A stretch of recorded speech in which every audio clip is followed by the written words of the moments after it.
بسم اللہ الرحمن الرحیم۔ غزوہ سویق۔ جنگ بدر کے بعد مکہ کے ہر گھر میں سرداران قریش کے قتل ہو جانے کا ماتم برپا تھا، اور اپنے مقتولوں کا بدلہ لینے کے لیے مکہ کا بچہ بچہ مضطرب اور بے قرار تھا۔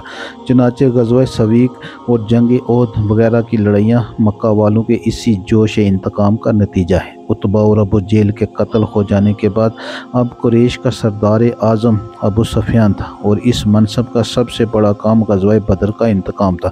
چنانچہ ابو سفیان نے قسم کھا لی کہ جب تک بدر کے مقتولوں کا مسلمانوں سے بدلہ نہ لے لوں گا، نہ غسل جنابت کروں گا، نہ سر میں تیل ڈالوں گا۔ چنانچہ جنگ بدر کے 2 ماہ بعد ذی الحجہ 2 ہجری میں ابو سفیان 200 سواروں کا لشکر لے کر مدینہ کی طرف بڑھا۔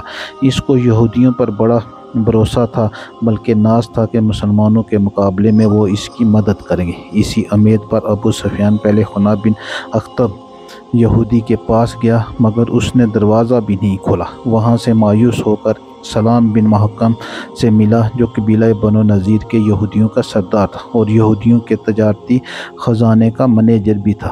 اس نے ابو سفیان کا پرجوش استقبال کیا اور حضور صلی اللہ علیہ وسلم کے تمام جنگی رازوں سے ابو سفیان کو آگاہ کر دیا۔ صبح کو ابو سفیان نے مقام عریض پر حملہ کیا۔ یہ بستی مدینہ سے 3 میل کی دوری پر تھی۔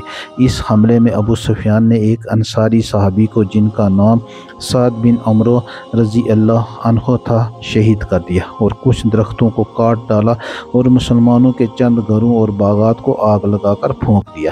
ان حرکتوں سے اس کے گمان میں اس کی قسم پوری ہو گئی۔ جب حضور اقدس صلی اللہ علیہ وسلم کو اس کی خبر ہوئی تو آپ صلی اللہ علیہ وسلم نے اس کا تعاقب کیا، لیکن ابو سفیان بدحواس ہو کر اس قدر تیزی سے بھاگا کہ بھاگتے ہوئے اپنا بوجھ ہلکا کرنے کے لیے ستو کی بوریاں، جو وہ اپنی فوج کے راشن کے لیے لایا تھا، پھینکتا چلا گیا، جو مسلمانوں کے ہاتھ آئی۔ عربی زبان میں ستو کو سویق کہتے ہیں، اس لیے اس غزوہ کا نام غزوہ سویق پڑ گیا۔